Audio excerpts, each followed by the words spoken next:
푸들하고 말티스 한 마리, 그 다음에 바비, 치아와 한 마리, 3마리 병원에서 키워요. 저기 말티스는 지금 나이가 이제 9살쯤 됐고, 바비는 5살. 푸들 이름이 땅콩이거든.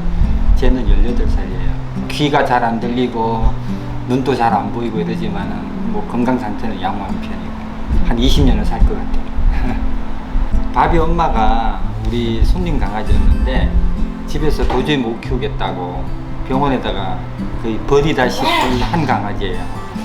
그래서 어쩔 수 없이 이제 그 엄마를 키웠는데 3마리를 낳은 거야. 그래서 3마리를 키우고 있었는데 원래 주인 그분이 다시 오신 거예요. 와갖고 강아지 어미는 안 키우고 새끼를 달라는 거예요. 말이 안 되잖아요. 자기가 정들였던 개는 쟤들 엄마인데, 그래갖고 안 된다고 그냥 엄마를 키우시라고, 그게 맞는 거라고.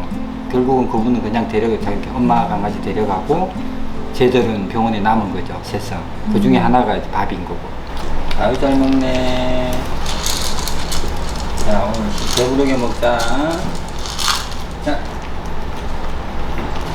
이거는, 닥터콜은 그냥 콜라겐이거든. 닭발하고 황태하고 보리깨를 섞어 놓은 거거든요. 그 3가지만 들어가 있기 때문에 좀 많이 먹는다고 애들이 문제되지 않고, 다른 뭐 약이나 이런 거랑 같이 섞어 먹어도 문제가 되지 않고.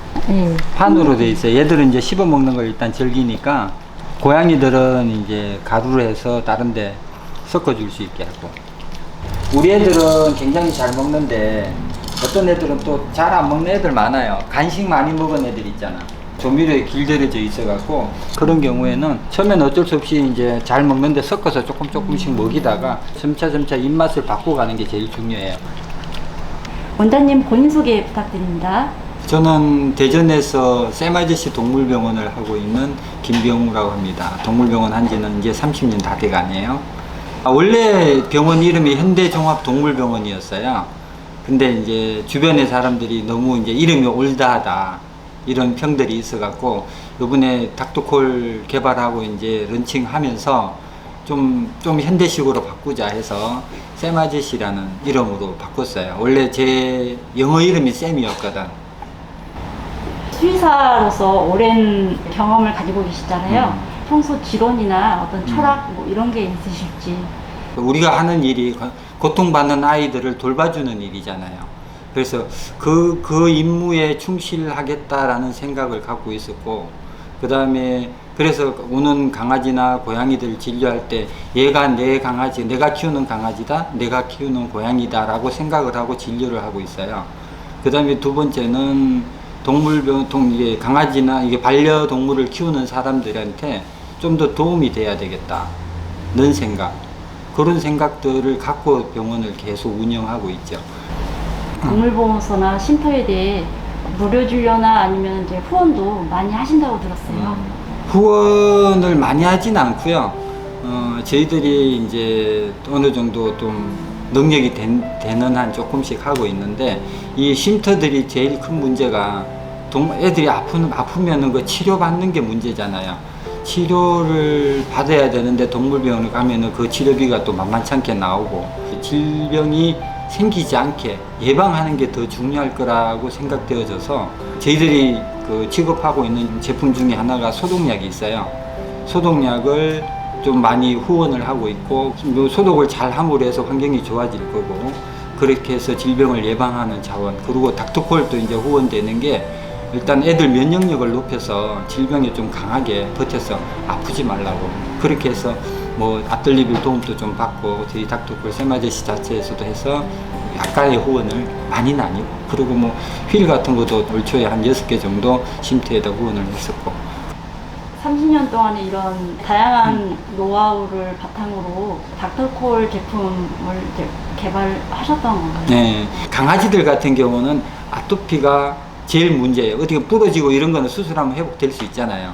근데 아토피 같은 경우는 치료를 해도 좋아졌다가 또 나빠지고, 또 아까 얘기했듯이 계속 반복이 되는 거죠. 근데 고양이 같은 경우는 구내염이 그렇다고 볼 수 있는 거고요. 그래서 강아지 아토피에 마음 놓고 먹일 수 있는 영양제 같은 이런 치료 보조제, 영양제 이런 거 없을까라는 생각을 했어요. 이 우리 피부의 90%가 콜라겐으로 만들어져 있고, 잇몸도 90% 콜라겐, 그 다음에 인대도 거의 90%가 콜라겐. 우리 몸속에 있는 모든 장기들이 콜라겐 없으면은 애들 건강한 장기가 될 수가 없거든. 제가 아는 한의원 원장님이 이거를 콜라겐을 천연 발효를 시켜서 콜라겐을 추출을 해서 그걸 한약으로 쓰고 한약 원재료로 쓰고 계시더라고.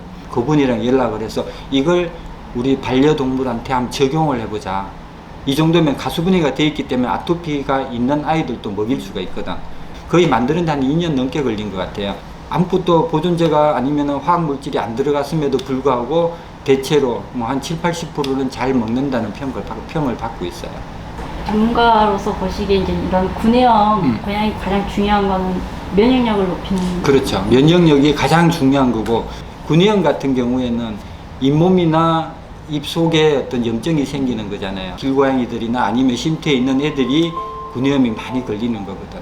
그거는 영양 부분도 있고 환경 부분도 있고 면역력이 저하된 부분이 있거든.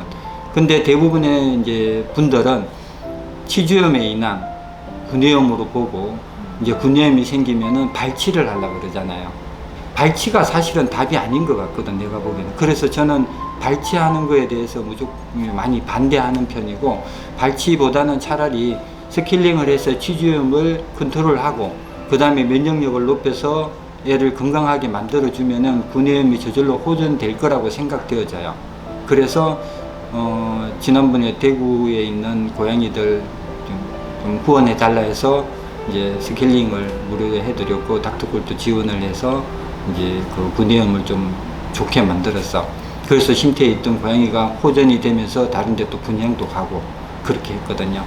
나이가 들면은 사람이나 동물이나 체내 콜라겐 합성이 잘 안 되거든. 그래서 이 닥터콜이 하는 역할이 그거예요. 콜라겐을 다량 공급해 줌으로 해서 부족한 콜라겐을 채워주는 거죠. 그러면서 상처 치유도 빨리 되고, 그 다음에 잇몸도 구강 내 점막도 튼튼해지는 거죠. 그러면서 이제 구내염이 예방이 되고 호전이 되는 거죠. 간식이라는 거는 애들이 잘 먹어야 간식이죠. 그래서 다른 어떤 화학적인 성분이 들어가요. 맛을 내는 거, 향을 내는 거, 색깔 내는 거, 이런 그 물질들이 들어가면서 그런 것들이 몸에 계속 쌓이다 보면 면역력이 떨어질 수밖에 없고, 그것에 입맛을 들이게 되면 또 사료 먹는 양이 또 줄어들게 되죠. 그러다 보면은 영양 불균형이 오게 될 거고, 그래서 개인적으로는 가능하면은 간식 먹이지 말라. 사료만 열심히 먹여도 애들은 건강하게 자란다 라고 생각하고 있어요. 소독약이거든. 예. 그래서 요거를 이제 뿌려서 일단 냄새도 잡고, 그 다음에 질병 예방도 하고, 요거를 양분리에 이제 갖다 줄 거예요. 바이러스나 곰팡이 같은 소독은 굉장히 좋고, 그래서 소독약 중에서는 상당히 고급 소독약이죠. 그래서 고양이들한테 아니면 개 키우시는 분한테 그 마음 놓고 뿌려도 특별한 문제가 안 생기는 그런 소독약이에요.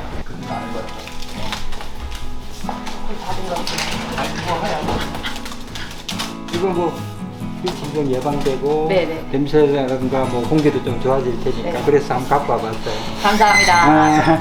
무거워서. 네네. 감사합니다. 밖에 있는 거는 말통으로 말통. 튼가요? 네. 계속 따라서 쓰시면 돼요. 네네. 지금 눈이 동공이 양쪽이 좀 짝짝이거든요. 근데 어느 날 갑자기 그렇게 돼가지고.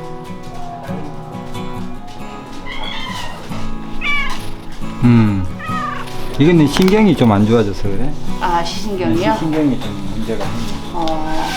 얘도 많이 있긴 한데. 결국 나한테. 뭐 티거. 전에 키우던 사람한테 너무 애정 결핍이 있었는가 봐요, 내 티거가. 그래서 그런지 이렇게 안아도 그냥 가만히 있으면 되는데 좀 키우고 그러니까, 꽉 잡아요. 네.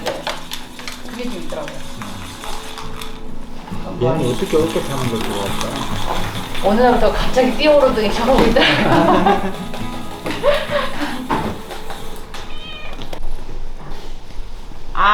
쟤또 울어뜯는 거 봐, 지금. 네.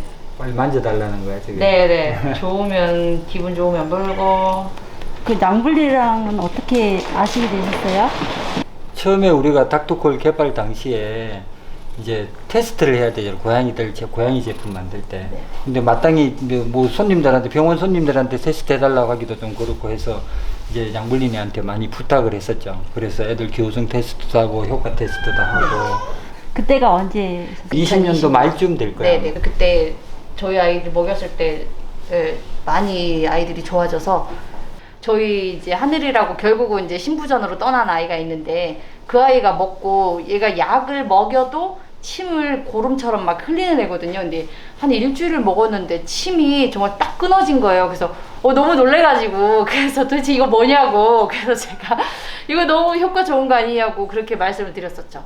네, 쟤도 중점적으로 먹였었는데 엄청 말랐었거든요. 그때 아파서. 근데 지금 되게 통통해졌어요. 그 내용에 조금 효과를 보셨네요. 많이 봤어요. 네, 저희 아이들. 알았어. 하루에 섞어주시네요. 네, 이렇게 하면 그냥 잘 먹더라고요. 가서 먹어.